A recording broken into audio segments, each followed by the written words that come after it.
Alright, so here's day 2 of the build. Got all the first layer of insulation in for the 1-inch stuff that's stuffed into the little sides, except for that little edge there.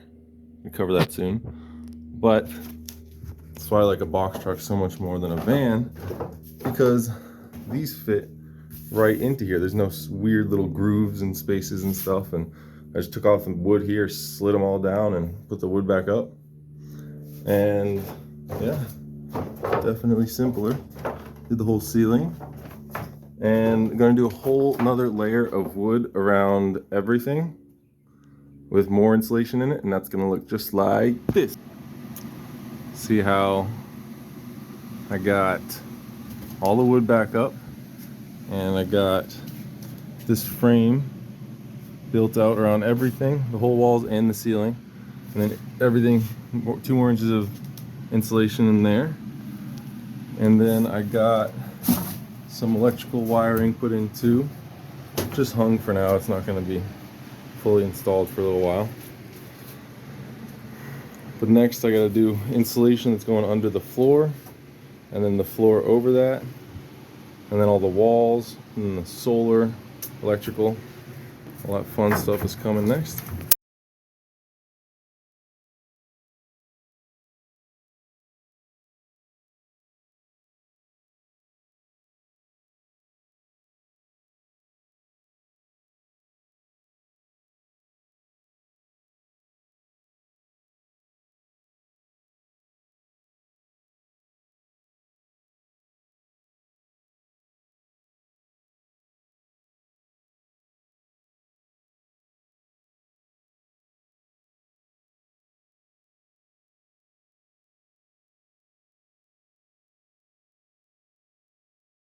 Okay, so progress has been made.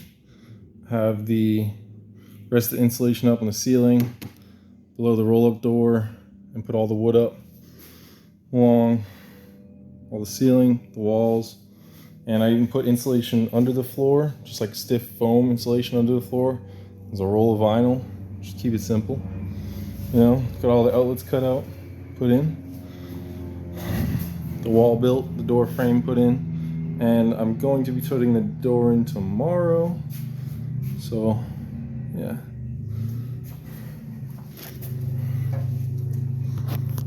Fancy.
Okay, so I know I skipped a few steps, but you'll get over it, I'm sure.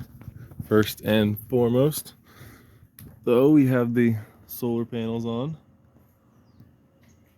The whole roof's covered. It's about 3 kilowatts altogether. And those are LG panels. They are ridiculously efficient compared to the last ones I had in the van. Then we go in, we have the Nature's Head composting toilet. It's amazing. Grand, but works well. I mean, I'd hope so for that price. Stand up safe, pantry area. Let's turn some lights on in here. Have just a little desk, chair, garbage area. This is I think Iceco is the brand. It's a fridge. Very efficient, but very expensive, like with fucking everything in here. Worth it though. Definitely worth the extra price. And then there's the shower with, of course, red and black to match curtain. A little fancy shower head. Sink. Keep it small so dishes don't pile up. And then it's a little dark in here right now. It's harder to tell what it really looks like. One sec. And then there's I got a reclining massage chair. The water heater stuck out a little after being put in front of the water tank, so I had to build a little platform over it. I'll show you all that under there in a minute. Then you got like cooking area here, the AC up there. I'll show you the outdoor unit in a minute too. Here's the TV, which you can't even see. One sec. Went for big as fuck. And static, so we'll skip that part. And let me find the plug. Okay, there we go. Now for under the bed, which is still a little bit unfinished. I have the water heater, the water tank, all the plumbing done in there. Run to the sink in the shower. And then the batteries back there. There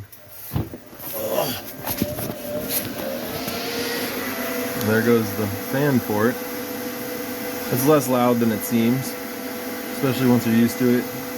And with the air conditioning running in here, it only runs for usually 30 seconds at a time, if that. But it's an all-in-one, so it has inverter, charger, charge controller, everything. This is just a line for a shore charger. This is where the solar comes in. This is an outdoor outlet I have. And then these wires go to the actual power supply. These are for the batteries. What else? This is just all storage under here other than the components. Shit. Fucking Butterfingers, apparently. And there's a lot more than that going on, but it's the basics of it. And what else? Oh, I do have under the cabinet here a heat recovery ventilator to add ventilation in. It's a Fantech model. I don't know if you can see that, probably not. But it basically lets fresh air in without letting the heat transfer out or in